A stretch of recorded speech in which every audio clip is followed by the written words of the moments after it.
Kuya Andrew, anong nangyayari dyan Connie at bakit ka umiiyak? May kaba na tanong ng binata. Dalangin niyang walang may masamang nangyari kay Anisha.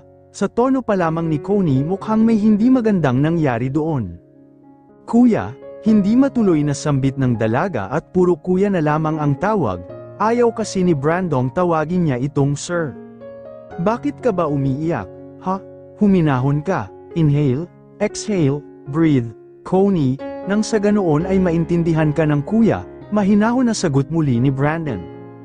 Hindi na siya nakatiis at nagdial sa isang phone niya ng number ng kanyang kaibigan na si Clifford, ang pulis na pumoprotekta sa kanya.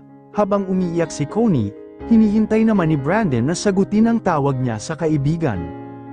Ilang sandali lamang ay sumagot ito. Hello, bro, make sure something important ang itinawag mo sa akin. Madaling araw pa lang, moron. Sagot ni Clifford na mukhang naistorbo sa pagtulog. Hindi rin kasi makatulog si Brandon dahil may kakaiba siyang pakiramdam na something is wrong, at mukhang totoo yun dahil the way na umiyak si Connie, kinabob na ng kaba ang dibdib niya. Huwag naman sana mangyari ang iniisip niya na may kinalaman ang mag-ama sa nangyari sa dalaga. Dude, nasaan ang tauhan mo? Alam ba nila na may nangyari kay Anisha? Binabantayan ba nila ang girlfriend ko? Magkakasunod na tanong niya sa kaibigan, at dahil inaantok pa ang kaibigan niya sa kabilang linya, wala halos itong naintindihan sa mga sinabi niya. Moron, wala akong maintindihan sa mga sinabi mo. Pwede ba isa-isang tanong lang? Mahina ang kalaban. Dude, ano ulit ang sinasabi mo? Ano tungkol kay Anisha? Malakas na umatungal ng iyak si Marite sa kabilang linya na kasalukuyan pa ring kausap ni Brandon habang sa isang telepono naman ay ang kaibigan niya. Hindi tuloy malaman ni Brandon kung sino ang una pakikinggan. Kuya, pare, sabay na tawag ng 2 taong kausap ng binata sa magkaibang telepono, kung bakit ba naman kasi pinagsabay niya tawagan ang mga ito ngayon ay siya naman ang nahihirapan sa pag-intindi. Teka lang, ha? Mahina ang kalaban, Connie, dude, isa-isa lang, pati ako nalilito na. Sandali lang Connie at kakausapin ko lang ang kaibigan ko. Pasensya na, dude, nag-aalala kasi ako dahil mukhang may hindi magandang nangyayari kay Anisha. Umiiyak ang kapatid niya ngayon at hindi ko makausap ng maayos. May balita ka ba sa mga tauhan mo tungkol sa girlfriend ko? Hindi ko rin siya makontak. I'm worried as hell. Sa sobrang pag-aalala hindi niya na napigilan ang lumakas ang boses sa kaibigan, na ilayo pa ng kausap niya ang telepono sa pagtaas ng boses ni Brandon. Relax, dude. Sige mukhang emergency nga ito. Tatawagan ko ang tauhan ko na naka-assign sa kanya. Huminahon ka. Hindi niya mapigilan na hindi huminahon sa sobrang pag-aalala sa dalaga. If something might happen to her, hindi niya mapapatawad ang kanyang sarili. Mukhang kumilos ng patalikod ang kalaban niya kaya habang wala siya sa bansa nadamay ang kasintahan niya. Okay, make it quick, dude. Tawagan mo na lang ako ulit kung may lead ka na. Nagpaalam na siya rito at muling kinausap si Connie na hindi pa rin tumitigil ang pag-iyak. Nagkataon pa na ang layo niya ngayon rito. Connie, tumahan ka muna at sabihin mo kay kuya kung ano ang nangyayari sa ate mo. Kuya, ang ate, hindi pa po umuwi, sabi. Sabi ng kasamahan niya sa hotel maaga pa raw lumabas ng trabaho ang ate, at ang paalam ay uuwi na raw siya. Pero hanggang ngayon wala pa rin po siya rito sa kondo. Madaling araw na po, kuya. Hindi ako makakain kasi kanina ko pa siya hinihintay. Muling atungal ng iyak ni Connie matapos magkwento sa kanya. Sige, huminahon ka muna, hintayin nating tumawag muli ang kaibigan ko kung ano na ang balita. Huwag kang magbubukas ng kondo kung sakaling may kumatok o mag-doorbell dyan, stay in your room, huwag mong bibitawan ang cellphone mo. I will call you from time to time. Sige po, kuya, tawag ka kaagad, ha? Natatakot ako kuya baka kung ano na nangyari sa ate, naiiyak pa rin naturan ni Connie. Nagpaalam na ang binata rito at naghintay ng ilang minuto para sa tawag ng kanyang kaibigan. Nag-iimpake siya ng gamit at plano niyang umuwi ng mga oras na yun hindi na siya makapaghintay ng tamang oras sa pag-uwi nila. Tinawagan niya ang kanyang secretary na kasama rin sa trip upang mag-reschedule ng flight pabalik sa Pilipinas. May sarili naman siyang eroplano kaya madali lamang naabisuhan nito ang piloto upang makauwi agad sila. Good thing natapos ngayong araw ang sadya niya sa bansang yun. Hindi na siya makapaghintay ng ilang oras, masyado na siyang nag-aalala kay Anisha, dalangin niya lamang na sana huwag mangyari ang nasa isip niyang senaryo, kapag nangyari yun, sisiguraduhin niya na mabubulok sa kulungan ang may sala. Habang abala sa pag-iimpake ng damit si Brando bigla na lamang tumunog ang telepono niya, hudyat na may nag-text sa kanya, mabilis niya itong kinuha sa pag-aakalang si Clifford ang nagpadala ng mensahe, pero ganoon na lamang ang panlalaki ng kanyang mga mata sa bumungad na larawan sa kanya. Halos maduraj niya ang telepono sa nakikita, langhiya, sigaw niya at hindi napigil ang ibato ang cellphone sa kama, mabuti na lamang at malambot yun. Nagpupuyos siya at halos magliyab ang mga mata niya sa sobrang galit na nararamdaman. Hintayin ninyong makauwi ako, sinagad ninyo ang pasensya ko, pues magkamatayan na, padabog niyang senara ang melite niya at dinampot ang isang telepono. Tatawagan niya sana ang kaibigan pero nauna itong tumawag sa kanya, agad niya sinagot iyon. Dude, nahimigan niya ang pag-aalala nito at takot sa boses pa lamang. I know, just prepare your men, find the culprit and I will be there in few hours. Malamig na sagot niya sa kaibigan at agad na pinatay ang tawag, hila niya palabas ang kanyang melita. He can't wait for another hour to sit and relax in his suit kung nanganganib ang buhay ng babaeng unti-unti nagpapabago ng pagkatao niya. He will never forgive those bastard oras na mahuli nila ang mga ito. Pagkalabas niya ng kanyang kwarto naroon na ang secretary at akmang kakatok sana sa pinto. Sir, ready na po ang eroplano, hinihintay na po tayo ng driver sa ibaba. Okay, let's go, malamig niyang turan dito, magkasabay silang bumaba mula sa suit nila sakay ng elevator. Pagkarating sa lobby ng hotel wala na siyang ibang kinausap, dumiretso na siya agad sa parking lot where the car is waiting. Poker face siyang sumakay sa kotse sa likod at sa harap naman na mabilis sumakay ang kanyang secretary. Habang seryoso siya na nakatingin sa labas ng bintana ng sasakyan patungo sa airport, biglang nagsalita ang kanyang secretary. Sir, may nagpadala ng mensaheng ito sa akin, hindi ko alam kung paano nila nalaman ang email ko at ang aming kinaroroonan, pero sa tingin ko may nakatingin sa amin. Nakuha nito ang atensyon ng binata, bumaling ito sa babaeng secretary na kunot ang noo, iniabot kasi nito sa kanya ang tablet na hawak, kung saan ito ang laging gamit para i-record ang mga meetings and such para sa kanya. Kinuha yun ni Brandon at muli na naman halos magliyab ang kanyang mga mata sa galit nang makita ang larawan na ipinadala ng kung sino sa secretary niya. Magbabayad kayo oras na mahuli ko kayo, galit na wika niya sa sarili, hindi niya maiwasan sisihin ang sarili sa nangyayari sa dalaga ngayon, feeling niya siya ang may kasalanan kung bakit ito nahihirapan. Kung hindi niya siguro ito inalok na maging peking kasintahan baka hindi ito nangyayari kay Anisha. Napakuyom ng mahigpit ang mga kamay niya, parang ngayon niya gagamitin ang pinag-aralan niya noong kolehiyo pa lamang sila ng kanyang mga kaibigan, siya ang top-notch noon pagdating sa martial arts, but he never used it to hurt innocent people, at ngayon sigurado siyang walang buto ang hindi madi-dislocate sa gagawin niya. Tahimik lamang siya habang bumabiyahe sila tungo sa airport. Ilang sandali lamang ay narating nila yon at mabilis na pumasok sa airport at sinalubong naman agad sila ng stewardess niya at piloto. Magandang gabi po, sir. The plane is ready to take off, bungad ng piloto. Good evening, let's go. Can you do it as fast as you can, so we can arrive in no time in the Philippines? It's an emergency. We'll do our best, sir. Nagbaw ito sa kanya at nauna nang tumungo sa eroplano na naghihintay sa kanila.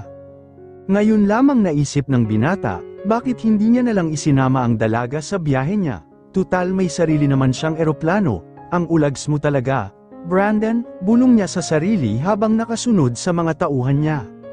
Habang lulan ang binata ng eroplano, hindi naman mapalagay si Clifford. Nag-aalala kasi siya sa kung anong pwedeng gawin ng kaibigan niya oras na ma-corner nila ang mga kalaban, malaki rin ang tulong sa pagkidnap kay Anisha dahil natuntun nila ang pagawaan mismo ng droga at iligal na mga armas ni Julio, good thing he managed to put GPS to her. If ever something bad happened na hindi sila naging alerto sa pagbabantay sa dalaga, mabilis nilang malolocate ang whereabouts nito. Kaya lang hindi niya may sakmura ang nangyayari sa dalaga ngayon. Ayon sa tauhan niya sa loob kinukunan ng larawan ang dalaga at ipinapadala ito kay Brandon, Sigurado siya na alam na ni Brandon ang nangyari, hindi niya na rin kasi makontak ito. Tiyak na sa himpapawid na ang kaibigan. Men, be ready, give some distraction to them. We need to kill time for a while. On the way na raw ang mag-ama, make sure na mahuhuli ninyo ng buhay ang mga yon. Ako nang bahala sa kaibigan ko pumihil sa pagsugod, baka pati kayo madamay sa galit noon, aniya sa mga tauhan. Kasalukuyan silang nasa location kung saan dinala ang dalaga, lahat sila nakakamouflage. Para hindi sila makita ng mga kalaban, may isang tauhan na siya sa loob at ito ang pumipigil sa mga manyak na tauhan ni Julio upang gahasain ang dalaga. Ayon sa tao niya sa loob ng kastilyo, hubot-hubad ito na nakahiga sa kama, nakatali ang paa at kamay, pinagpipiestahan na ng mga manyak ang dalaga. Ilang sandali pa ay namataan na nila ang mga sasakyan kung saan isa roon ay lulan ang mag-ama. He already sent message to his best friend, Brandon, na may susando ritong tauhan niya at dadalhin siya sa lugar kung saan sila. He knew his best friend, hindi ito papayag na hindi sumama sa operations nila. He will do everything to protect him while they are in the war. Men, position, target has arrived, command niya sa mga tauhan niya. Nang mamataan niya ang mga paparating na sasakyan, may mga earpiece silang lahat. Wala bang nakatunog na perk sa pagkidnap ninyo sa babaeng yun? Dinig ni Clifford na tanong ni Julio sa tauhan. Wala boss, malinis po ang lugar kanina kung saan namin siya kinuha, sagot naman ng tauhan nito. Bumaba na rin ang sasakyan si Pinky at nakapostora pa ito na akala mo ay dadalo sa party. Let's go inside, Dad. I need to see that woman. Walang emosyon, sabi ng dalaga. Nauna na itong naglakad papasok sa loob ng kanilang kastilyo. Nasa labas pa rin sina Clifford nag-aabang ng tamang oras. Nang makapasok sa loob ng laboratory ang mag-ama, bumungad sa kanila ang sumisigaw na boses babae, si Anisha. Tama na, pagbabayaran ninyo ang ginawa ninyo sa akin, galit na sigaw ng dalaga sa mga kalalakihan na walang habas kung hipuan siya at hawakan ang maseselang bahagi ng katawan. Dirang-diri ang dalaga sa mga ginagawa ng mga ito sa kanya. Well, ikaw pala ang kinahuhumalingan ng fiancé ko. Good to see you again, Queen Chismosa, nakangiting bati ni Pinky pagpasok sa laboratory. Enough men, takpan niyo muna ang katawan ng babaeng yan. Hintayin natin dumating si Brandon, at kapag hindi siya pumayag sa kasal, kayo nang bahala sa babaeng yan, wika naman ni Julio. Sino kayo, at ano ang kinalaman ko sa pagpapakasal ni Brandon sa inyo? Hindi napigilan tanungin ng dalaga ang mga taong bagong dating, mabuti na lamang at kinumutan siya ng lalaki na medyo malapit sa kanya at simpleng binulungan siya nito. Huwag kang padadaig, mamaya lamang nandito na ang rescue natin. Nanlilisik naman ang mga mata ni Pinky dahil sa matapang na pagtatanong ng dalaga, walang salita na sinampal niya ito sa magkabilaang pisngi, halos tumabingi ang mukha ng dalaga dahil doon, masakit man pero tiniis niya ito. Hindi mo alam kung bakit, Brandon used you para pagselusin ako at itras ang kasal namin, pero hindi mangyayari yun, by hook or by crook, ikakasal kaming dalawa. At kailangan mong mawala sa landas namin para walang sagabal na mangyayari. Humahalaklak si Pinky habang nanlilisik ang mga mata nito na nakatunghay sa kanya. Para naman binuhusan ng malamig na tubig ang dalaga sa narinig. Ibig sabihin, ipinain lamang siya ng lalaking minamahal niya para maiwasan ang fiancé nito. Gulong-gulo ang isip ng dalaga sa mga oras na yun. Gusto niyang saktan ng paulit-ulit si Brandon dahil sa ginawa nito sa kanya. All this time is just all an act, hindi mapigilan tanong niya sa sarili.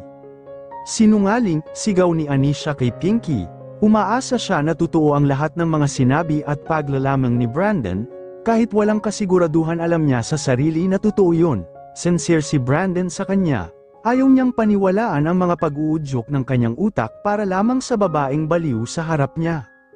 Tumatawa kasi ito na parang nasisiraan ng ulo at kinakausap ang sarili matapos siyang kausapin, hindi ako sinungaling.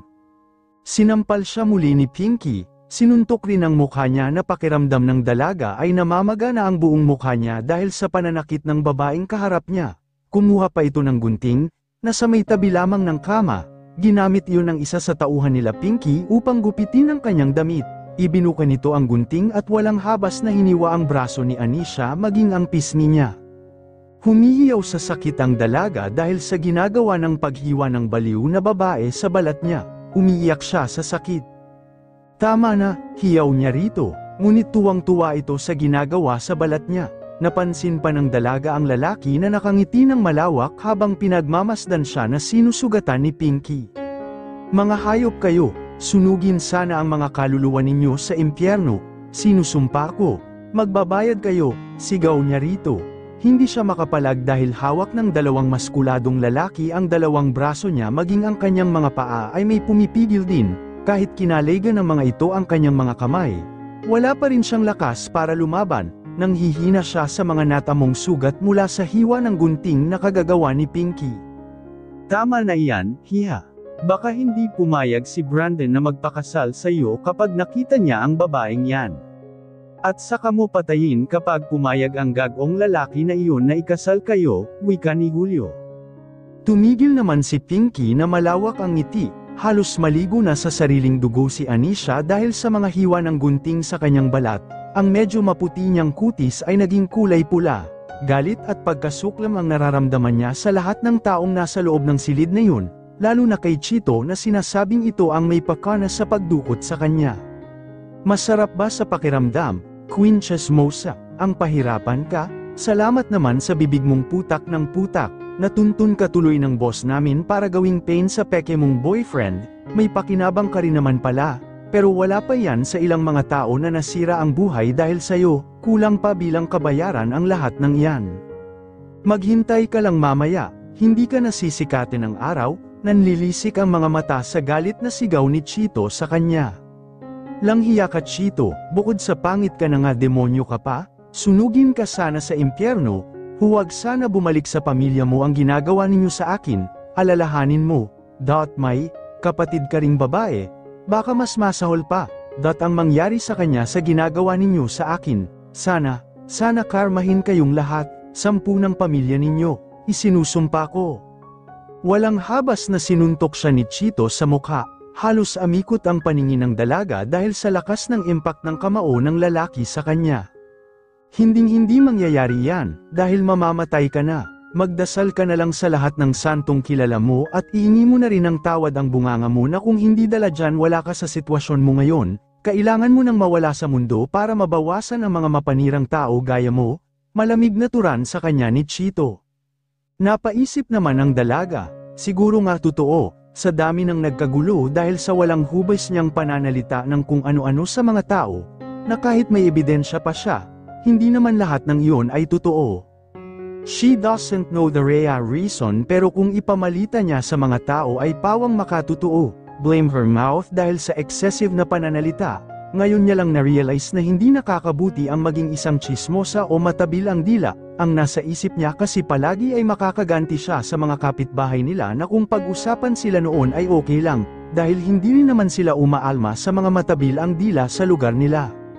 Sasagot pa sana siya sa dating kapitbahay ngunit nakarinig na sila ng putok ng mga baril sa labas. Mabilis na nagsilabasan ang ibang tauhan upang tingnan kung ano ang nangyayari at para protektahan ng mga ito ang boss nila na si Julio maging anak nitong si Pinky.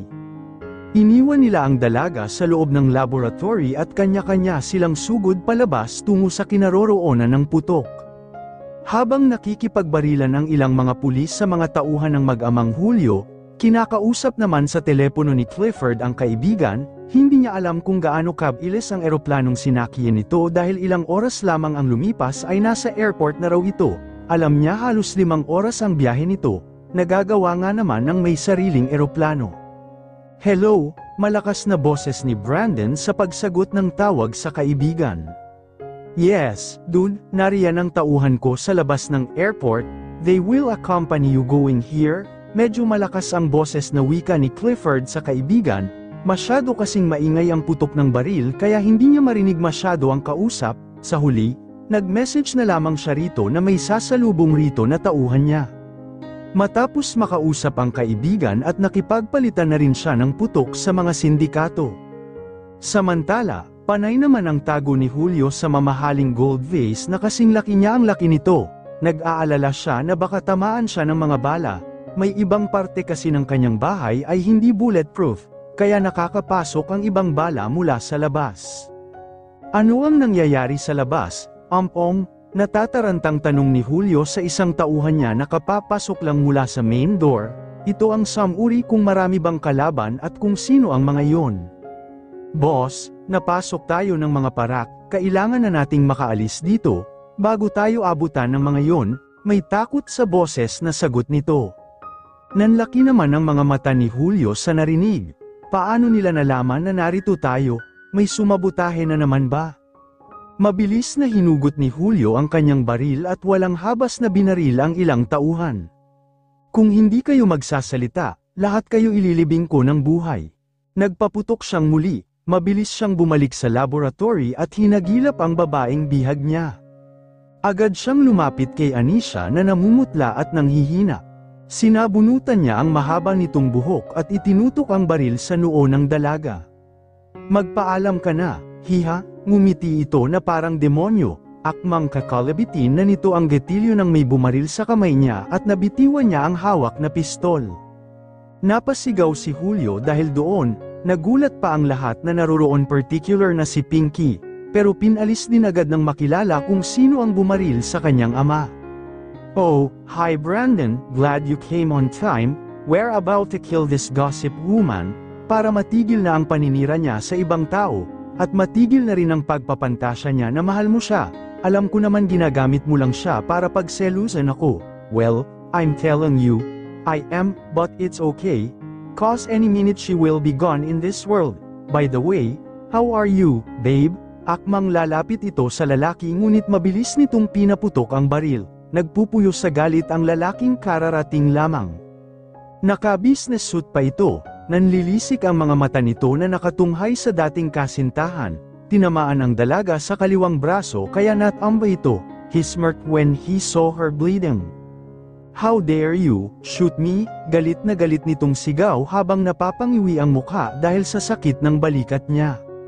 How dare I, are you kidding me? Muling binaril ng lalaki si Pinky sa kabilang braso ulit upang hindi na ito makapanlaban pa. Nahintakutan ang mga tauhan nang makita si Brandon at ang mga kasama nito. Nagsipagtakbuhan ang mga tauhan nila Pinky kasama na si Chito na namumutla sa takot.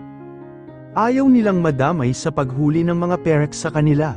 Pero mabilis ang mga pulis na arestuhin ang mga kasamahan ng mag-ama. Ngunit hindi nila akalain na mabilis si Julio at nabaril sa hita si Brandon. Kahit pa may tama ng bala ng baril ang isang kamay nito, manilis naman ang mga pulis na rumesponde kaya binaril din ng mga ito si Julio pero nakapagtago agad sa likuran ni Anisha, ginawa nitong panangga ang dalaga, kinalagan na kasi nila ang mga kamay nito maliban sa mga binti upang hindi siya makatakas. Kaya habang nakaupo ito at nanghihina dahil sa mga natamong sugat at pasa sa mukha dahil sa pagsuntok ni Chito sa kanya, sa likuran niya nagawa na makapagtago ng matandang lalaki. Bibihagan sana nito si Anisha pero mabilis na binaril ng pulis si Julio at sa ulo ito tinamaan na mabilis nitong ikinamatay. Dilat pa ang mata nito nang bumulagta sa sahig. Tuluyan na rin nawala ng malay si Anisha. Halos hindi magkandaugaga ang mga tauhan nila Pinky kung saan lulusat upang tumakas, pero hindi sila nagtagumpay dahil nakapalibot na ang buong kapulisan sa kanilang kastilyo. Mabilis din dinakip si Pinky ni Clifford dahil gaganti pa sana ito kahit na may tama ng baril, agad niyang pinusesan ang kamay nito na pilit hinahawakan ng baril na napulot mula sa tauhan nila. Samantalang hindi naman iniinda ng binata ang tama niya sa hita, agad siyang patakbo na lumapit kay Anisha at niyakap ito ng mahigpit, binalot niya ito ng kumot at binuhat palabas ng laboratory. I'm here now, baby, please don't close your eyes, may kasama akong doktor at nurse, gagamutin ka nila, please don't leave me, baby, please, I love you and I'm sorry, late akong nakarating, please, baby, wake up, panggigising niya sa walang malay na dalaga. Ihanda mo yang emergency na yan vehicle, nasaan ang doktor? Sumisigaw siya habang papalabas ng area, samalubong agad ang babaeng doktor sa kanya. Tinulungan rin siya ng ilang nurse na kasama nito at isinakay sa stretcher para mabilis na maisakay sa emergency vehicle. Pagsakay sa sasakyan, mabilis na sinuri ng doktor kung normal pa ang heartbeat nito. Nang masigurong normal pa ito, mabilis ginamot ng doktor ang dalaga. Mabuti na lamang at handa sila sa mga equipment, may baon din silang 3 bag ng dugo na magkaiba ang type, just in case na kailanganin, kinunan agad dito ang nurse ng blood test. Habang ginagamot ng doktor at assistant pa nitong nurse ang dalaga, mabilis agad nalagyan ng dextrose ito habang patuloy sa paggamot ang 4 na attentive nurse at doktor. Sinigurado ni Brandon na makaka-backup silang ganito. Ano pa at bilyonaryo siya kung hindi niya kayang mag-provide ng high-tech at very attentive hospital staff, at exclusive niya lamang itong ginawa para kay Anisha. He wants her to be cured as fast as the doctor can. Ayaw niyang may mangyaring masama sa dalaga, habang buhay niya itong pagsisihan, lalo na at mahal niya na ito. Sinisisi niya rin ang sarili sa mabagal na pag-uwi sa Pilipinas, hindi sana mangyayari na pahirapan ng husto ang dalaga. Masyado siyang nag-aalala sa dalaga to the point na nakalimutan niyang he's also bleeding. Nakaupo siya sa tabi ng dalaga. He is holding her hands while the doctor and nurses are cleaning Anisha wounds. Sa isip ng binata na kung pwede lang din siyang manakit ng babae ay ginawa niya. Kulang pa yung ginawa niya kay Pinky. Gusto niya itong ibalibag ng paulit-ulit at suntukin hanggang sa mawalan ng malay. Nagitla si Brandon nang bigla siyang kausapin ng isang nurse. Seryoso kasi siyang nakatunghay sa dalaga at piping sinasabi ang sorry para rito. He's blaming himself for what happened to her. Sir, may sugat rin po kayo. Gamutin po muna natin para hindi maubos ang dugo ninyo. Namumutla na rin po kayo. Walang siyang choice kung hindi pumayag na lamang. Nakikita niya naman si Anisha at hawak niya rin ang kamay nito. Medyo malayo kasi ang kastilyo ni na Julio kaya mahaba ang biyahe nila tungo sa hospital. Masyadong mautak si Julio dahil inilayo ang bahay nito sa mga tao upang malaya itong gumawa ng sariling pagawaan ng droga.